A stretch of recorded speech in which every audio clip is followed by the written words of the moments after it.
Et donc, nous allons entrer avec la suite de l'enseignement, toujours avec le numéro 15, mais dans la partie B, dans la deuxième partie. Durant la première explication, nous avons vu l'entrée du Fils du Très-Haut dans le rouleau du livre. Et dans le rouleau du livre, il a dit qu'il va apporter des lois. Alors que durant la première l'enseignement précédent, nous avons bien vu que on ne doit pas rajouter ni retrancher les 10 commandements et les lois de Moshe. Alors que ce Fils du Très-Haut va encore apporter d'autres lois. Et nous savons bien qu'on ne doit plus l'intégrer dans les 10 commandements et les lois de Moshe, car il a déjà été ordonné qu'on ne doit plus retrancher ni rajouter ces lois, car c'est une alliance déjà bien faite qu'on ne doit plus changer. C'est clair alors qu'il y aura d'autres lois qui vont venir. Et cette alliance, c'est ce qu'on appelle la nouvelle alliance. Et cette nouvelle alliance va atteindre jusqu'aux gentiles, aux autres nations, c'est-à-dire le salut jusqu'aux extrémités de la terre. Nous allons donc lire toutes les paroles. Et pour rappel, nous allons relire Psaume 46. « Tu ne désires ni sacrifice ni offrande. Tu m'as ouvert les oreilles. Tu ne demandes ni holocauste ni victime expiatoire. » Verset 7. « Alors je dis, voici, je viens avec le rouleau du livre écrit pour moi. Je veux faire ta volonté, mon Dieu, et ta loi est au fond de mon cœur. » Ici donc c'est bien clair. Il y aura une loi qui va arriver avec le corps de cet être qui n'est autre que le Fils du Très-Haut. Et c'est bien clair, si vous avez bien écouté. Et on pose la question aux Juifs, car on parle, si on parle encore des 10 commandements, est-ce qu'on peut encore rajouter ni retrancher ces lois? Est-ce qu'on peut encore trouver d'autres moyens pour les associer? Parce que là, il s'agit de la nouvelle alliance. La voilà. C'est celui qui est écrit dans le rouleau du livre qui va l'exécuter, qui va l'accomplir. Et nous n'entrons pas encore dans le Nouveau Testament. On parle toujours avec l'Ancien Testament. Mais là, on voit bien la description de la nouvelle alliance dans l'ancienne alliance, selon Jérémie 31, c'est-à-dire que la loi est bien écrite ici, qui est écrite dans le rouleau du livre, qu'on ne peut pas du tout associer ni mélanger avec les 10 commandements et les lois de Moshe. C'est toute une autre alliance. Avant le Jérémie 31, nous allons faire un schéma. Et nous allons d'abord effacer tout cela pour faire un autre schéma. Nous allons donc commencer l'autre schéma en vert pour la nouvelle alliance. L'objectif, c'est toujours d'être ôté des péchés. L'objectif, c'est toujours de ne plus jamais pécher. Le Dieu d'Abraham a donné un programme qu'on ne peut pas associer aux 10 commandements et aux lois de Moshe. Il y a donc une alliance qui va porter par l'autre, qui n'est autre que son fils, qui est écrit dans le rouleau du livre, qui va accomplir sa volonté, et sa loi est au fond de son cœur. Il va donc sortir la loi de Dieu. Et c'est pourquoi on a fait le schéma tout à l'heure de la loi qui va sortir. Alors que c'est clair que dans les 10 commandements et les lois de Moshe, c'est déjà bloqué. On ne peut plus faire associer cette loi. Et nous allons donc parler de cette loi qui va venir. Comment cela concerne? C'est dans Jérémie 31. L'objectif, c'est de ne plus jamais pécher. Alors qu'on avait vu tout à l'heure que les 10 commandements et les lois de Moshe ont encore créé le péché, car il n'y a plus de sacerdoce. Donc ce n'est plus la solution. Comment on va encore insister sur une chose pour faire restaurer une chose qui n'est pas du tout convenable? En tant que parent, ce n'est pas logique. Hein? Il faut réfléchir les humains. Ce Dieu n'est pas pauvre pour qu'il ne peut rien faire pour sauver les humains. C'est le diable qui dit que ce Dieu n'a pas de moyens. Ce sont les diables qui n'ont pas de moyens pour faire des choses. Le Dieu d'Abraham a plusieurs moyens et des moyens parfaits pour tout faire, y compris la nouvelle alliance qu'il a donnée. La situation, c'est que la nouvelle alliance n'a pas ôté les péchés. C'est pourquoi il n'y a plus d'ôtement du péché dans l'ancienne alliance n'a pas ôté les péchés. C'est pourquoi le sacerdoce a été détruit. Et là, on voit dans Jérémie 31 qu'on ne peut pas du tout associer ces deux alliances.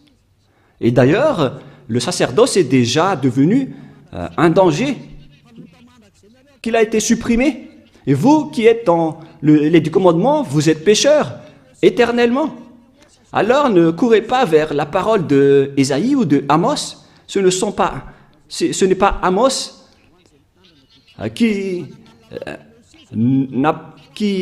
ce n'est pas Amos qui a parlé au sujet des 10 commandements, ou Ésaïe, ou Joël. Ni Amos, ni Joël, ni Ézéchiel n'a fait une alliance avec vous les Israéliens, ni avec vous les Juifs malagasy, ou les Brésiliens qui pleurent pour devenir Juifs. Mais celui qui a fait une alliance avec vous, c'est une alliance avec ce Dieu qui est avec, concernant l'ôtement du péché qui n'existe plus, qui a été supprimé. Et si le Dieu d'Abraham a supprimé le sacerdoce, alors sachez que toute cette alliance a été supprimée. C'est vraiment logique. Et ce sont les fous qui vont encore entrer dedans. On ne peut plus les rajouter ni les retrancher. Et si tout un chapitre a été supprimé, alors vous ne pouvez plus y entrer ou bien en rajouter. Non. Une alliance bien faite ne doit pas être rajoutée ni retranchée. Dans Deutéronome 4.2 et Deutéronome 13.1, on ne doit pas retrancher ni rajouter les paroles. Toutes ces paroles sont structurées. Donc si le Lévitique 16 est supprimé, alors ça veut dire que les 10 commandements et les lois de Moshe ne doivent plus être touchés. Et on ne doit plus également les rajouter avec autre chose. C'est-à-dire que c'est une nouvelle loi qui est instaurée. Une alliance entre Dieu et les humains. Et tous ceux qui sont concernés par cette nouvelle alliance, ils ne pêchent plus jamais. Voilà cet enseignement de Elia Ziadia. L'objectif, c'est toujours des humains qui ne pêchent plus à travers cet enseignement. Et la nouvelle alliance a vraiment été donnée par les enfants d'Israël en disant que si vous voulez être sauvés, alors entrez dans cette nouvelle alliance qui est la perfection, qui est la meilleure. Et regardez bien, il n'y a plus rien à voir, il n'y a plus de rapport avec les 10 commandements, c'est tout autre chose. Dans Jérémie 31, voilà, le jour vient depuis Yahva où je vais faire une nouvelle alliance. Avec qui? Avec les tribus d'Israël et de Juda. C'est-à-dire que les 10 commandements ont déjà été abolis. Il s'agit d'une nouvelle alliance. Et pourquoi on va encore retenir l'ancienne? Mais ne soyez pas bêtes, les humains. Ce n'est pas méchant, mais comme ça rentre bien dans votre tête.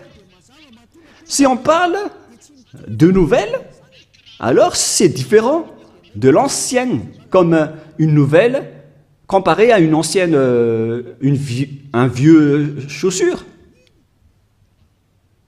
Mais oh les gens, soyez conscients.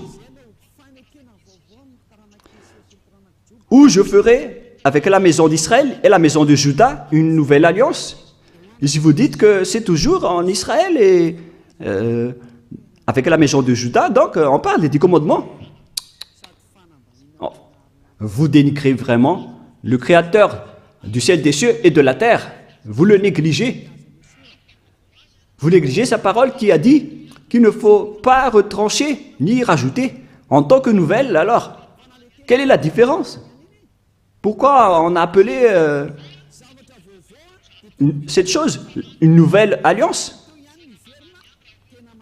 Si ce n'est autre que l'ancienne, c'est vraiment une blague de mettre une nom de nouvelle alliance. Mais là, c'est bien clair que c'est une nouvelle alliance. C'est précisé, c'est prouvé dans le verset 32. Non comme l'alliance que j'ai traitée avec leur père, le jour où je les ai saisis par la main pour les faire sortir du pays d'Égypte. La définition est vraiment très directe et droite. Excusez-moi. Cette nouvelle alliance est vraiment destinée à la maison d'Israël et à la maison de Juda.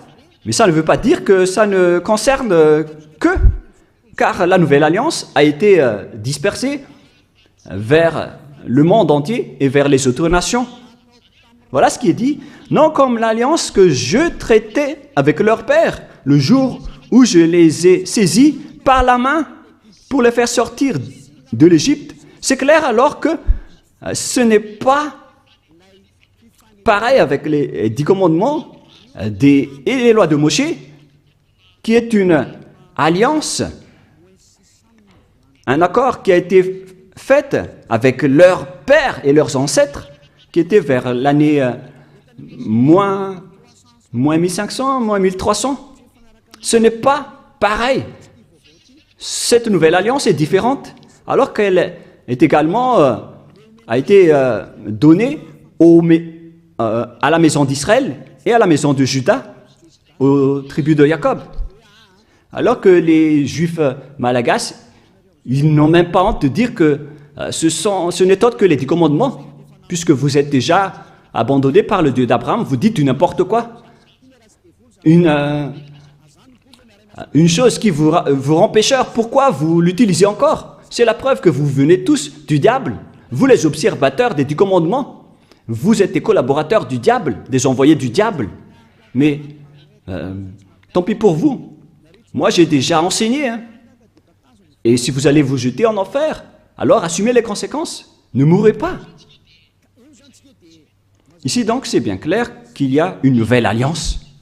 Et c'est bien précisé qu'il y a aussi des lois dans cette nouvelle alliance, des lois qui vont sortir. Ce qui va être sorti par celui qui est écrit dans le rouleau du livre. Quelles sont alors la constitution de ces lois? Ces lois vont être attribuées par qui? Et qui vont obtenir ces lois? Et c'est bien clair que ceux qui l'ont obtenu en premier, ce sont les Israéliens, les tribus de Jacob et les enfants d'Israël, y compris la maison de Juda. Il y a 12 tribus d'Israël. Alors, chacun de ces 12 fils a obtenu cette nouvelle alliance,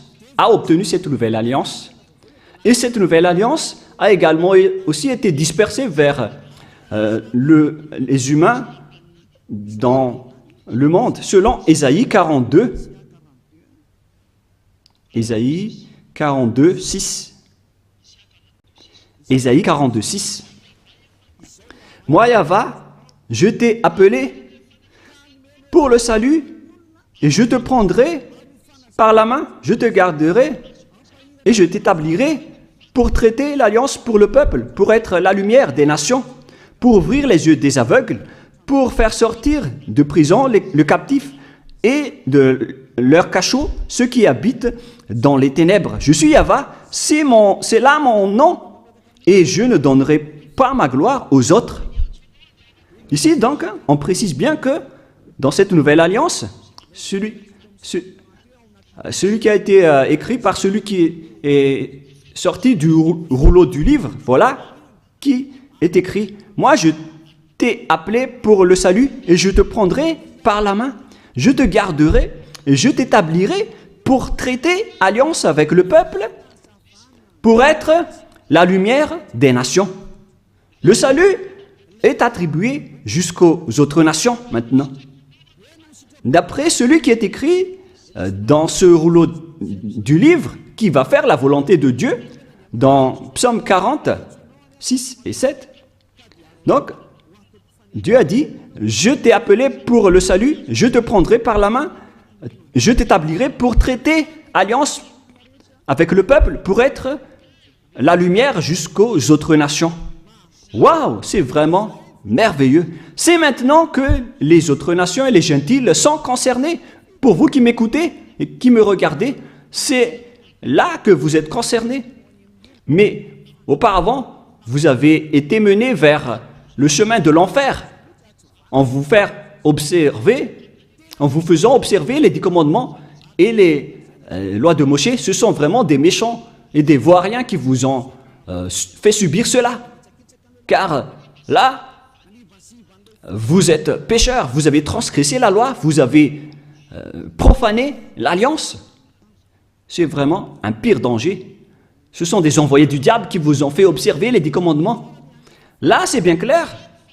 La nouvelle alliance pour les autres nations, même jusqu'aux Hébreux et aux Israéliens, vous devez vous rapprocher de celui qui est écrit dans le rouleau du livre, qui va apporter la lumière pour les autres nations et une alliance pour traiter alliance avec le peuple. Nous allons lire Ésaïe 49, si peut-être. C'est où déjà?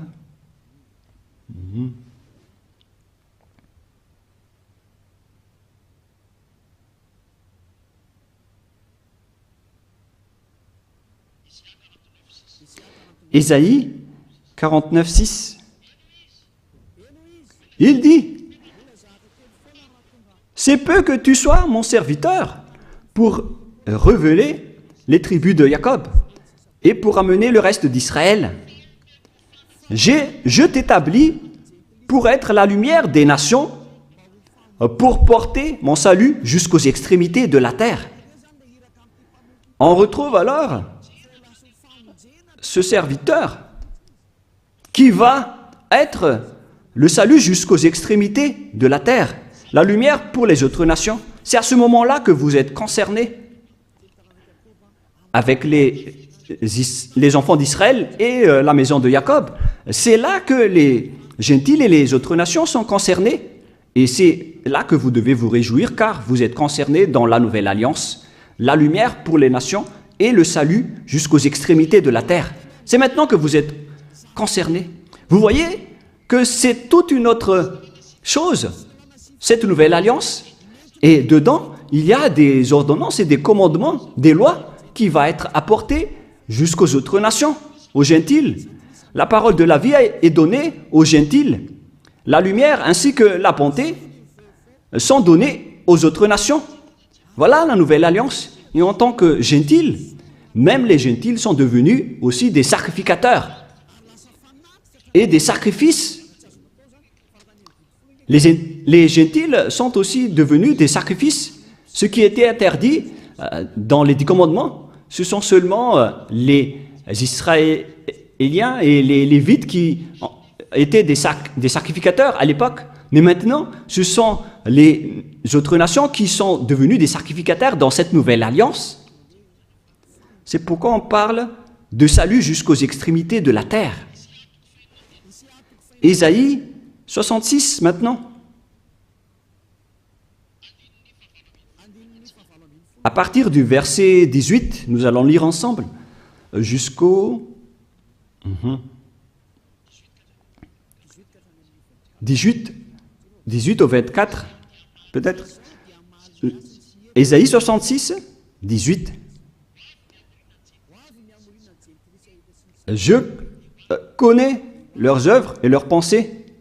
Le temps est venu de rassembler toutes les nations et toutes les langues. Elles viendront et verront ma gloire. Je mettrai un signe parmi elles et j'enverrai leur réchapper vers les nations, à Tarsis, à Pul et à Lude, etc. Verset 20. Ils amèneront tous vos frères du milieu de toutes les nations en offrande à Yahva. Donc les gentils et les autres nations sont devenus des offrandes, ce qui était interdit avant en faisant des offrandes humaines. Mais ici, Ésaïe a vraiment eu l'audace de dire que les gentils sont devenus des offrandes. Car on a dit que tu vas être la lumière pour les gentils et les autres nations et le salut pour les extrémités de la terre. Les gentils sont donc devenus des offrandes. Et verset 21, « Et je prendrai aussi parmi eux, c'est-à-dire les autres nations, des sacrificateurs, des Lévites, dit Yahva. » C'est vraiment une nouvelle chose.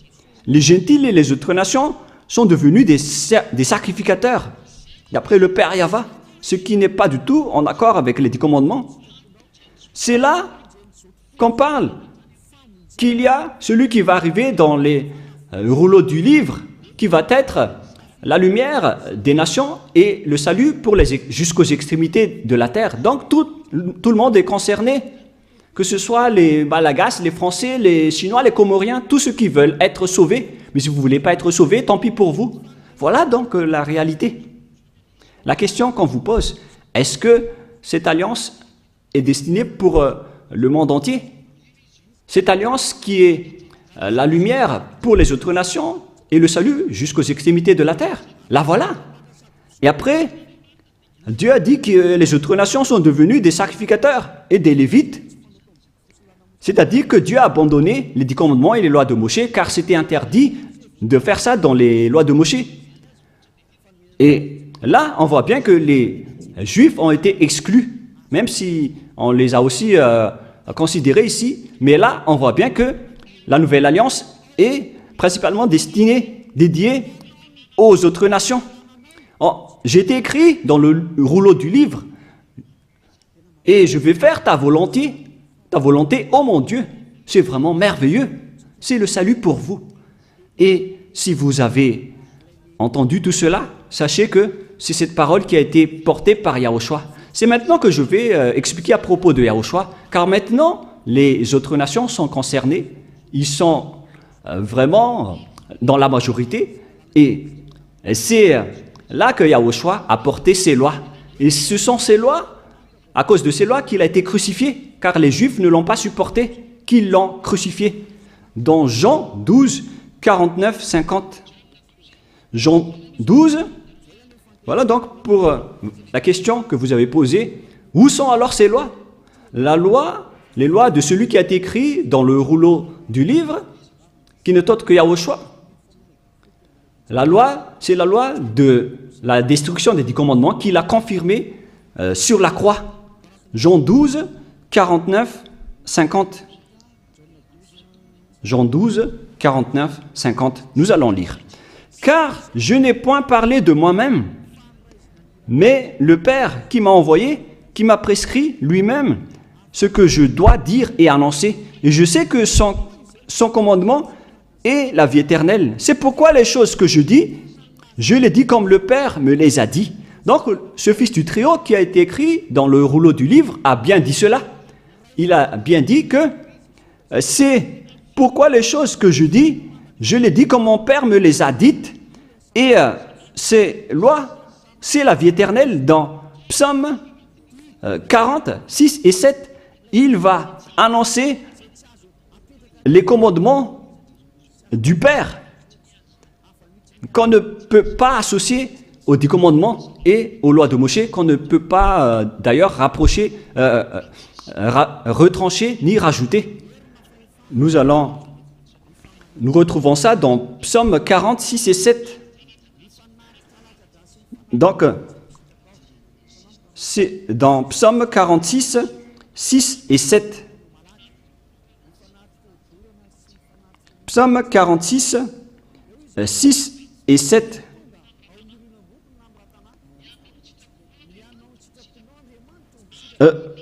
Voici, je viens dans le rouleau du livre. Et les holocaustes, ça ne te convient plus. Et là, on voit donc la nouvelle alliance qui est confirmée dans Jean 12, 49, 50, que cette loi est une vie éternelle. Et les apôtres ont également aussi confirmé cette parole. En parlant des lois de Yahushua, dans 1 Corinthiens 14, 1 Corinthiens 14,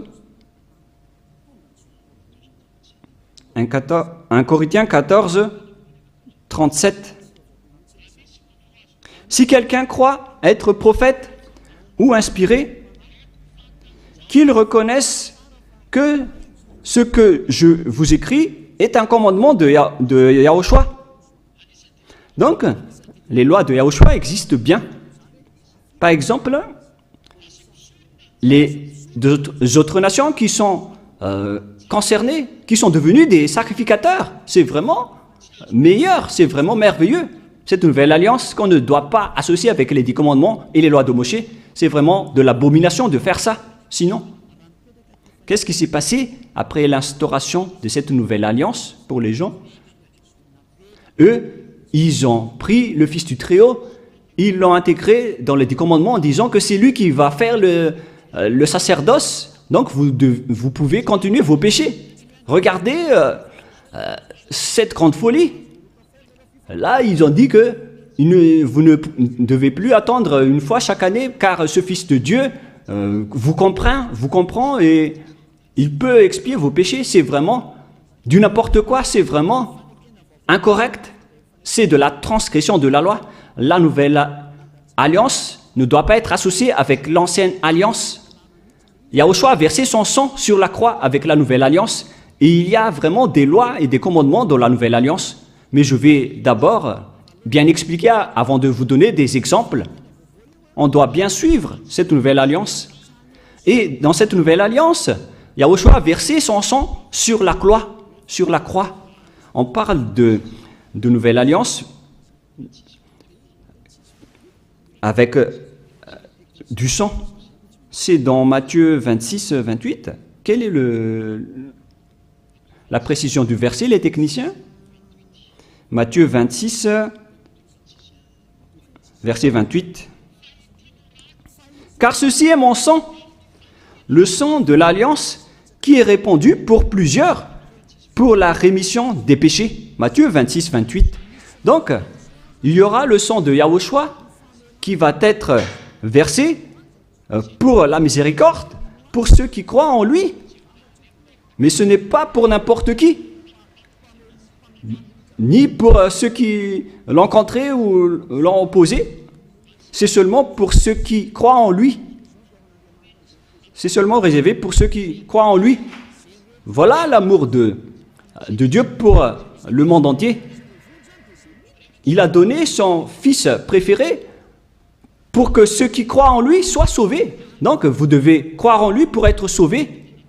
Et ceci est mon sang, le sang de l'alliance qui est répandu pour plusieurs, pour la rémission des péchés. Alors, Yahushua a été crucifié et mort sur la croix, ce qui a confirmé donc la destruction des 10 commandements et des lois de Moshe par le Père Yahva, car lui-même, il a détruit le sacerdoce et c'est son Fils, après la destruction des 10 commandements et les lois de Moshe par le Père Yahva, c'est son Fils qui l'a confirmé et l'a cloué sur la croix avec la destruction des 10 commandements et les lois de Moshe.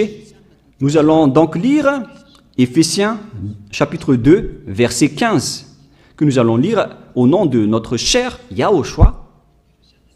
Éphésiens 2, 15. Ayant anéanti par sa chair la loi des ordonnances dans ses prescriptions, afin de créer en lui-même avec les deux un seul homme nouveau, en établissant la paix.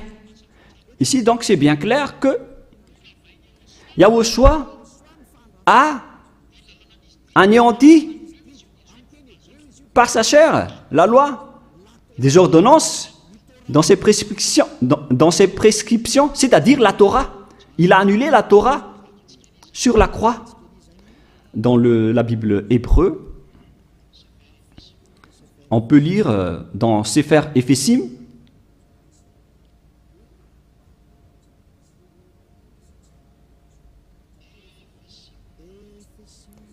Éphésim, qui parle de Éphésiens, Sefer Ephésim 2.15, que vous pouvez déjà afficher.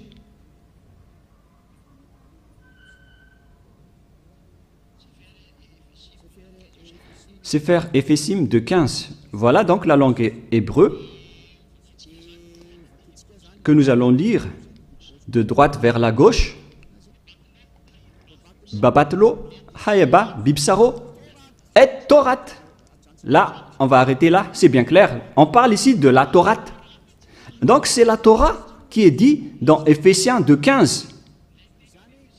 Donc la parole dans Éphésiens 2.15 déclare l'annulation de la Torah et l'abolition de la Torah sur la croix. C'est-à-dire, les 10 commandements et les lois de Moshe ont été complètement détruits sur la croix selon la langue hébreu. C'est bien Éphésiens 2.15, au cas où vous allez penser autre chose. Voilà le chiffre 15 que je vais bien agrandir. Et ici, c'est le Sefer Ephésim, là en haut, ou Éphésiens. Chapitre 2. C'est clair alors à travers cette parole que les 10 commandements et les lois de Moshe ont été détruites et abolies sur la croix. Nous allons encore confirmer dans Hébreux 7, 18, 19. Hébreux 7, 18, 19. Hébreux 7, 18, 19. Il y a ainsi abolition d'une ordonnance antérieure à cause de son impuissance et de son inutilité. Là, ici, on parle des 10 commandements et les lois de Moshe, c'est-à-dire les ordonnances antérieures. Car la loi n'a rien amené à la perfection et introduction d'une meilleure espérance, c'est-à-dire la nouvelle alliance. C'est-à-dire que l'ancienne alliance a été détruite, y compris les 10 commandements et les lois de Moshe. Toutes ces paroles renforcent l'instauration de la nouvelle alliance et la destruction de l'ancienne alliance. Quels sont alors les exemples des lois de Yahushua? Dans Apôtres 5.19, pour ceux qui suivent Yahushua, dans Apôtres, Actes des Apôtres 15.19, c'est pourquoi je suis d'avis qu'on ne crée pas de difficulté à ceux des païens qui se convertissent à Dieu, verset 20, mais qu'on leur écrive de s'abstenir des souillures des idoles.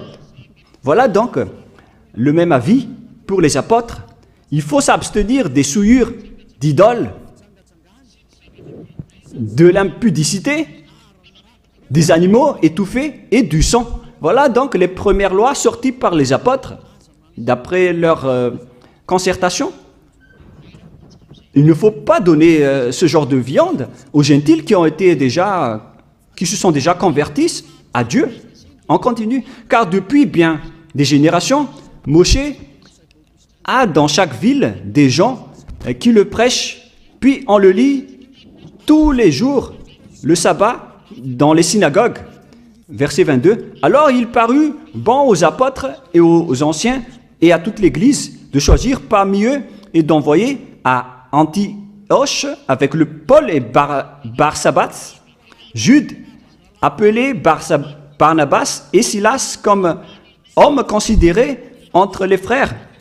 Ils les chargèrent d'une lettre ainsi conçue, les apôtres, les anciens et les frères aux frères d'entre les païens qui sont à Antioche, en Syrie et en Cilicie, salut, ayant appris quelques hommes appris chez nous auxquels nous n'avions donné aucun ordre.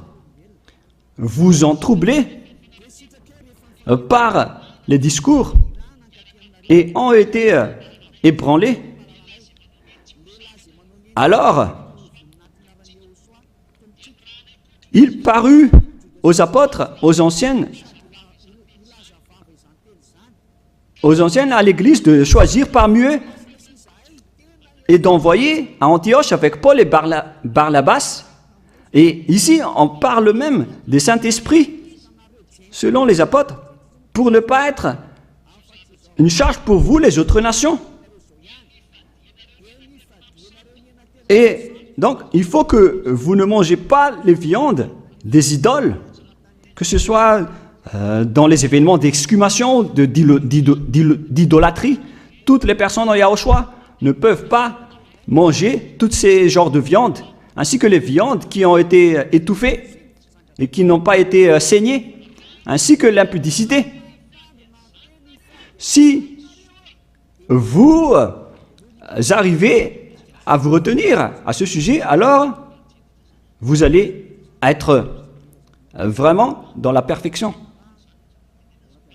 Donc les gentils ne doivent pas manger des viandes venant de l'impudicité et qui ont été étouffées, qui n'ont pas été saignées. Si vous arrivez à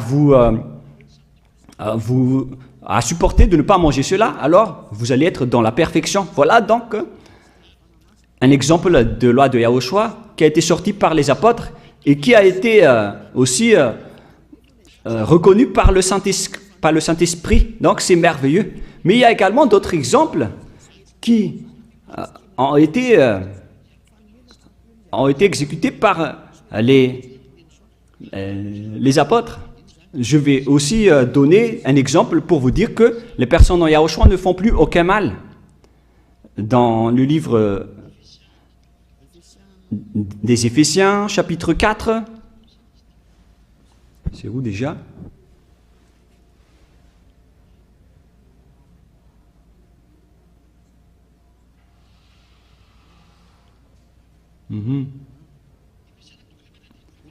Éphésiens chapitre 4, verset 17. C'est un exemple. Voici donc que je dis et ce que je déclare dans le Seigneur, c'est que vous ne devez plus marcher comme les païens qui marchent selon la vanité de leurs pensées. Ils ont l'intelligence obscurcie et sont étrangers à la vie de Dieu à cause de leur ignorance qui est en eux, à cause de l'endurcissement de leur cœur. Ayant perdu tout sentiment, ils se sont livrés à la dissolution pour commettre toute espèce d'impureté jointe à la cupidité.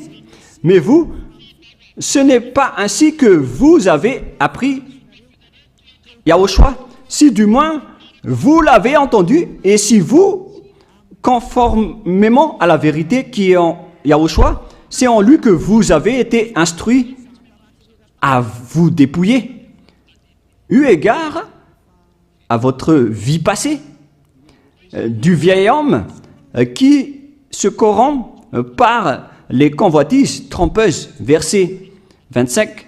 C'est pourquoi renoncez aux mensonges et que chacun de vous parle selon la vérité à son prochain, car nous sommes membres les uns des autres. Si vous mettez en colère, ne péchez point, que le soleil ne se couche pas sur votre colère et ne donnez pas accès au diable, que celui qui dérobait ne dérobe plus, mais plutôt qu'il travaille en faisant de ses mains ce qui est bien pour avoir de quoi donner à celui qui est dans les besoins. Voilà donc les consignes du Saint-Esprit qui a été déjà donné par Yahushua pour que vous dégagez de votre ancienne mentalité. Donc tout ça a été enlevé lors du baptême. Donc si vous êtes convaincu, vous devez être baptisé. Voilà les personnes en Yahushua. Il faut que vous vous levez, il faut que vous invoquiez son nom et que vous soyez baptisés. Pour ceux qui veulent être sauvés, pour vous qui ne voulez plus être pécheurs, si vous ne voulez plus pécher, voilà la loi pour vous. C'est dans Actes des Apôtres 22:16. Et maintenant, que tardes-tu? Lève-toi et invoque son nom. C'est une loi d'invoquer le nom de Yahushua pour être sauvé. Sois baptisé et lavé de tes péchés. Vous devez être baptisé pour que tous vos folies soient lavées avec votre faux baptême. C'est carrément pour tuer le diable que vous revêtez dans votre baptême. Voilà le résultat du baptême de Yahushua. Vous revêtez du diable, car si vous mourrez avec votre baptême, vous mourrez avec le diable. Donc il faut tuer le diable que vous revêtez en suivant Yahushua, en vous rapprochant de Ziadia Elia, celui qui vous a enseigné. Car la loi dit que c'est celui qui croit et qui est baptisé, qui va être sauvé. C'est dans Matthieu 28, 19. Allez, faites de toutes les nations des disciples, les baptisant au nom du Père, du Fils et du Saint-Esprit. Une loi a été instaurée. C'est l'enseignant qui doit baptiser les disciples. Mais il ne faut pas être des imposteurs ou des voleurs, car à ce moment-là, vous êtes déjà avec le diable. Si vous voulez être sauvé, alors il faut être baptisé par celui qui ne pêche plus, c'est-à-dire Ziadia Elia. Rapprochez-vous de Elia pour être sauvé à travers le baptême que vous allez faire. Là, je vous ai donné des échantillons de lois, pour vous qui cherchez des lois. Ces lois, c'est pour dire que les personnes ne font plus aucun mal. Et après, le Saint-Esprit va vous guider, car vous avez été baptisé à travers un seul esprit. Voilà donc toutes les lois si vous demandez. 1 Corinthiens 12, 13. Voilà. 1 Corinthiens 12, 13. Nous avons tous en effet été baptisés dans un seul esprit pour former un seul corps, soit juif, soit grec, soit esclave, soit libre. Et nous avons tous été abreuvés d'un seul esprit. Lorsque une personne est baptisée, elle boit l'esprit avec lequel il a été baptisé. Alors regardez, vous avez été baptisé en qui? Car c'est son esprit qui est en vous. Donc si c'est un pécheur, alors vous êtes avec un esprit pécheur. Même si vous dites que vous êtes avec Yahushua, pour reconnaître que vous êtes des imposteurs. Pour ceux qui disent être avec Yahushua, mais qui observent encore les 10 commandements, ce sont des faux. Mais ceux qui sont avec Yahushua n'observent pas les 10 commandements, ils observent les lois de Yahushua, ils ne pêchent plus, car ils sont guidés par le Saint-Esprit, ils ne font plus aucun mal, et ils ne pêchent plus. C'est pourquoi je vous appelle, et je vous invite, à partir de maintenant, rapprochez-vous de Yahushua, appelez son nom et faites le baptême, rapprochez-vous de Elia, cherchez Elia en disant, où est Elia, car je vais venir vers lui, car c'est Elia seulement qui ne vous trompe pas. Et si vous le suivez, vous serez ôtés de vos péchés. Voilà l'objectif. Si vous voulez être ôtés de vos péchés, suivez Elia et vous allez obtenir le Saint-Esprit, car voilà l'objectif. Dieu n'écoute jamais les pécheurs. C'est juste du baratin des pécheurs de dire que Dieu comprend ou les écoute. L'Esprit de Dieu ne se trouve pas avec les pécheurs. L'Esprit de Dieu se trouve avec les êtres non pécheurs. Et vous avez vu, un de ces êtres, c'est Elia. Rapprochez-vous de moi et je vais vous ramener chez nous, c'est-à-dire au ciel des cieux, d'où je viens.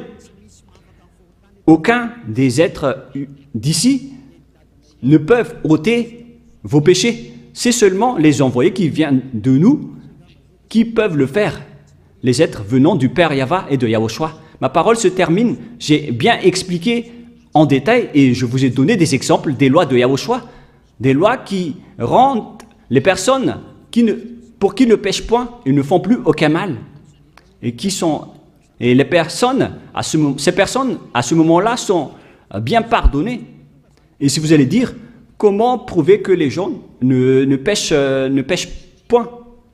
Et pourquoi vous dites que le Messie est déjà arrivé, le Sauveur est déjà arrivé? Moi, je vous ai dit que la loi a dit qu'il doit être percé par une lance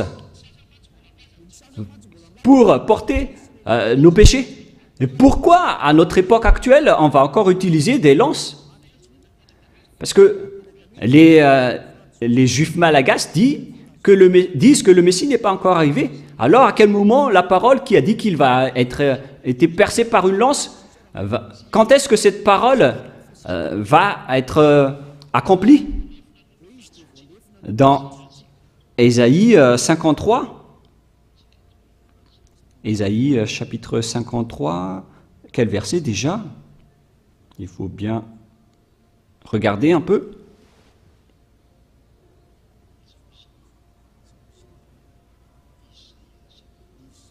Où il est passé déjà? Ésaïe 53, 53, 5. Nous allons lire à partir du verset 4. Ésaïe 53, 4 et 5. Cependant, ce sont nos souffrances qu'il a portées. C'est de nos douleurs qu'il s'est chargé, et nous l'avons considéré comme puni, frappé de Dieu et humilié. Et maintenant, les diables aussi volent cette parole. Et les serviteurs des diables font aussi pareil. Mais il était blessé par nos péchés, brisé pour nos iniquités. Le châtiment qui nous donne la paix est tombé. Et c'est par ces meurtrissures que nous sommes guéris. Donc, là, ici, on parle de souffrance. Et c'est de ces meurtrissures que nous sommes guéris. Est-ce qu'on meurtrit encore des gens à notre époque, à notre génération actuelle? Si on veut tuer quelqu'un aujourd'hui, c'est avec une méthode spéciale, avec la chaise électrique ou avec l'injection. Mais on n'utilise plus de lance. C'est pour vous dire que Yahushua est déjà arrivé. C'est Yahushua qui a été meurtri et qui a été blessé et percé par une lance. Alors, vous êtes vraiment des perdants, les Juifs malagasy qui disent que le Messie n'est pas encore arrivé. Mais maintenant, l'objectif est atteint. Les personnes qui sont avec Élia ne pêchent plus. Voilà l'objectif de ce Dieu que vous voyez en ce moment. Je vous souhaite le meilleur en écoutant cette démonstration et ces preuves pour que vous soyez convaincus de vous rapprocher du salut. Son nom, c'est Yahushua. Nous allons remercier le Père Yahva et Yahushua pour cette parole. Prions ensemble. Merci infiniment, Père Yahva, pour toutes ces paroles. Que ces paroles apportent de la bonté pour ceux qui écoutent et le salut pour ceux qui entendent. Bénis la parole et bénis la déclaration. Montre-nous clairement ta gloire. C'est vraiment un salut, Père Yahva, et c'est vraiment la miséricorde. Bénis alors tout ce que j'ai dit pour que les gens se repentissent, pour qu'ils soient guéris. Gloire éternelle à toi. Et bénis jusqu'à la fin cette parole, Père Yahva, pour que tu sauves les gens, pour qu'ils se retournent vers toi, pour qu'ils reviennent vers toi. Merci infiniment, Père Yahva. Et au nom de toi, Yahushua, Alléluia, Amen. Et donc, je vous souhaite à tous d'être bénis par Yahushua et à notre suite de l'enseignement. Au revoir.